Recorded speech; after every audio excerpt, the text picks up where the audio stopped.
سورہ کافرون میں کیا ہوا؟ کفار نے کہا تھا کہ 6 مہینے آپ ہمارے بتوں کی عبادت کیجئے اور 6 مہینے ہم آپ کے رب کی عبادت کریں گے، آپس میں کمپرومائز کر لیتے ہیں۔ کہ اللہ نے کیا کہا؟ قل یا ایھا الکافرون، اے محمد کہہ دیجئے اے کافرو لا اعبد ما تعبدون، میں عبادت نہیں کروں گا ان بتوں کی جن کی تم عبادت کرتے ہو۔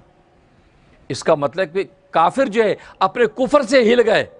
نبی کا ایسا مستقیم ایمان تھا کہ کافر اپنے کفر سے اپنی جگہ چھوڑ گئے، کہا کہ 6 مہینے ہم کفر چھوڑ کر تیری توحید اختیار کر لیں گے، لیکن تم 6 مہینے اپنی توحید چھوڑ کر ہمارا کفر اختیار کر لے۔ لیکن نبی نے کہا نہیں نہیں، یہ ہو ہی نہیں سکتا، ایک لمحے کے لیے بھی میں اپنی توحید چھوڑنے کو تیار نہیں۔ تم اپنا کفر چھوڑتے چھوڑو، لیکن محمد اپنی توحید نہیں چھوڑے گا۔ یہ مومن کا ایمان ہے۔ آج یہ کمپرومائز کا زمانہ، ہر بات میں کمپرومائز، جی ہم تو نیوٹرل رہتے ہیں، جی ہم تو نیوٹرل ہیں۔ آپ کو پتہ ہے نیوٹرل میں گاڑی نہیں چلتی ہے۔ اب نیوٹرل کا گیئر لگا لے گاڑی چلتی ہے، نیوٹرل سے گاڑی نہیں چلتی۔ جی بھئی اب ہمارا بزنس نہیں ہے، بھئی کیا بات کرتے ہو؟ ایمان کا تحفظ، اعمال کا تحفظ، اسلام کے لیے سینہ سپر ہونا، دفاع اسلام، اشاعت، یہ آپ کا جاب ہے بھائی۔ آپ یہ کہہ جی امریکہ میں نہیں ہوتا، جی چھوڑے جی امریکہ میں ڈالر بنائیں سر، کوئی بات نہیں۔ اپنے ایمان کو آپ مضبوط رکھو گے۔ قرآن نے کہا یا یفربون، مجھ سے ڈرو۔ ہاں دنیا کے اندر حالات پیدا ہوتے ہیں، آپ اسٹریٹجی بناؤ حکمت کے ساتھ۔ نبی نے اسٹریٹجی بنائی، مدینہ مکہ سے نکلے، اب کفار پیچھے ہیں، تو یہ اسٹریٹجی کا حصہ ہے۔ آپ غار ثور کے اندر چھپ گئے، غار ثور بھی چھپ گئے۔ آپ کو جہاں چھپنا ہو چھپیے بھی، جہاں نکلنا ہے نکلے بھی، لیکن دل کے اندر خوف ہو تو کس کا ہو؟ اللہ کا۔ اللہ کے غیر کا خوف نہ ہو تو پھر اللہ تبارک و تعالیٰ تدبیریں بھی سمجھاتے ہیں۔ حجت الاسلام حضرت مولانا قاسم نانوتوی رحمۃ اللہ علیہ، دارالعلوم دیوبند کے بانی، انگریز کا دور تھا، تحریک ختم ہوئی، گرفتاریاں شروع ہو گئیں، تو مولانا قاسم نانوتوی رحمۃ اللہ علیہ یہ چھپ گئے، 3 دن تک چھپے رہے۔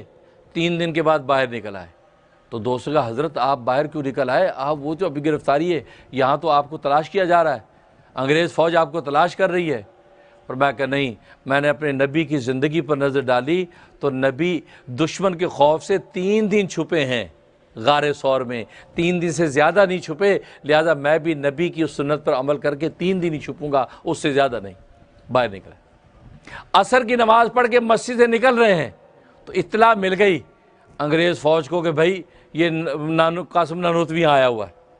انگریز فوج مسجد پہ چھاپا مار دیا، اور حضرت کا ظاہری حلیہ ایسا تھا، ایسے لگتا تھا جیسے گاؤں سے کوئی دیہاتی اٹھ کے آیا، اتنا سادہ حلیہ، ایسا پٹکا باندھا ہوا، سیدھا سادے، پتہ ہی نہیں چلتا وقت کا شیخ الاسلام ہے، اتنا سادہ۔ اب وہ انگریز فوج نے جیسے دیکھا ایک مولوی صاحب دروازے سے باہر نکل رہے ہیں، ان کو یہ شبہ بھی نہیں ہوا کہ اتنا بڑا شیخ الاسلام ہوگا، یہ وہی قاسم نانوتوی ہوگا۔ تو پوچھتے ہیں کہ آپ نے قاسم نانوتوی کو دیکھا ہے؟ یہ پوچھا۔ اب حضرت جس جگہ پہ کھڑے تھے، اب حضرت یہ بھی کہہ سکتے نہیں میں نے نہیں دیکھا، یعنی ایسے جان بچانے کے موقع پہ جھوٹ بولنے کی اجازت۔